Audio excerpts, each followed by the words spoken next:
आइए मित्रों, हमारे YouTube चैनल स्वाध्याय में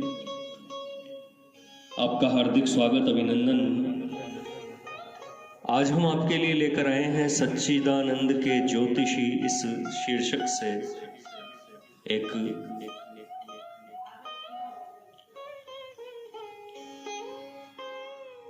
ज्ञानवर्धक चर्चा।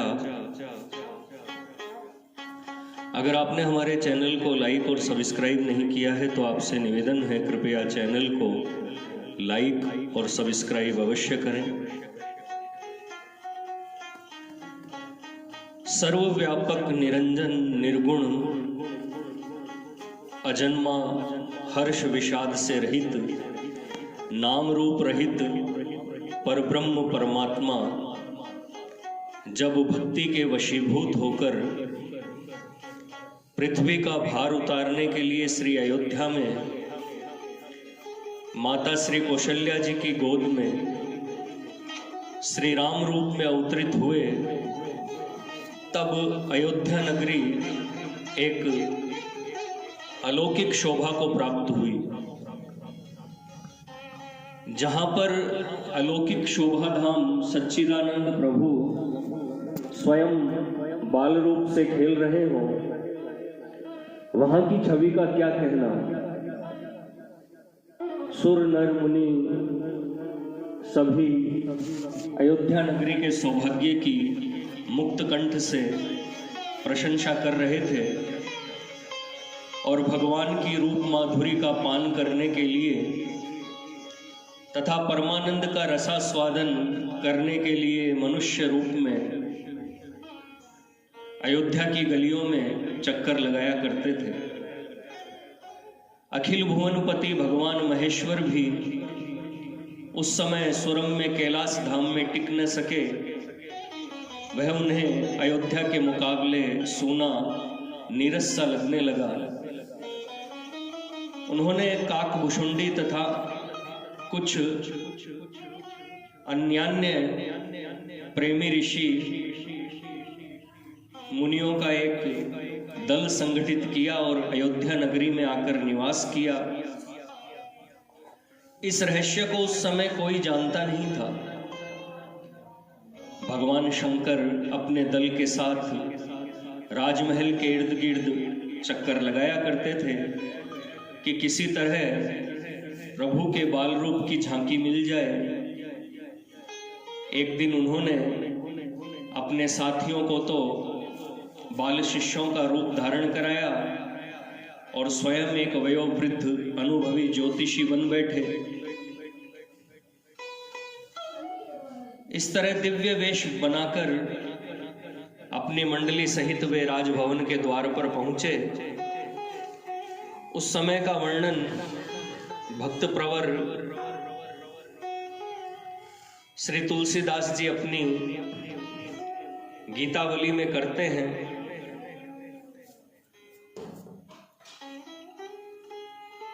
राजभवन के रनिवास में खबर पहुंची कि आज अवधपुरी में एक सामुद्रिक ज्योतिष आए हैं।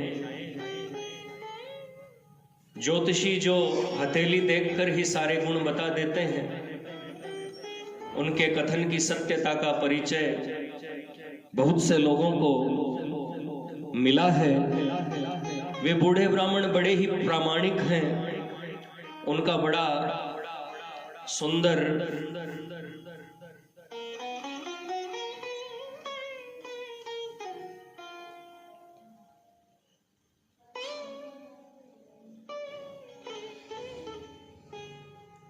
शंकर नाम है और उनके साथ कई बालक शिष्य भी हैं।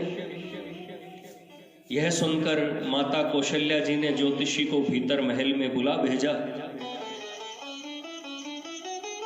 ज्योतिषी के आने पर उन्होंने ब्राह्मणों के पैर धोए, पूजा की, आसन पर बैठाया, भोजन कराया और वस्त्र प्रदान किया। फिर उनके सुंदर चरणों में चारों बालकों को रखकर उनके सिर पर हाथ रखवाया। उन बालकों को नख से शिख तक निहार कर ब्राह्मण देवता के शरीर में रोमांच हो आया और नेत्रों में जल भर गया। फिर वे गोद में ले लेकर उनके कर कमल देखने लगे।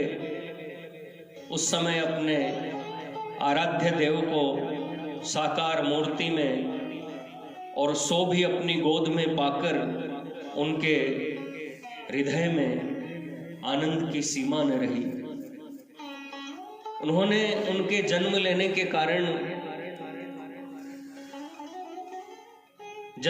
के कारण से लेकर भविष्य में श्री विश्वामित्र जी की यज्ञ रक्षा के विभिन्न से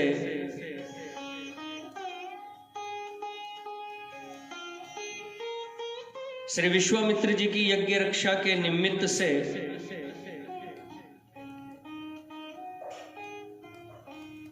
श्री सीता जी के स्वयंवर में पधारने तक की कथा सुनाई तथा राम, भरत, लक्ष्मण और शत्रुघ्न के भावी जय, सुख और सुयश का वर्णन किया। यह सुनकर सारा रनिवास आनंद मग्न हो गया, क्योंकि ज्योतिषी की बात सबके हृदय को प्रिय लगने वाली थी। उन्होंने उन विप्रवर का अत्यंत सम्मान किया और वे भी अतृप्त नयनों से सच्चिदानंद की सच्चिदानंदमयी छवि को मुंह फिरा फिरा कर निरखते हुए, मन ही मन गुणगान करते हुए और ऊपर से उन्हें आशीर्वाद देते हुए अपने धाम को वापस चले गए। मित्रों, यह थी एक छोटी सी ज्ञानवर्धक, प्रेरणादायक ज्ञान चर्चा संस्मरण।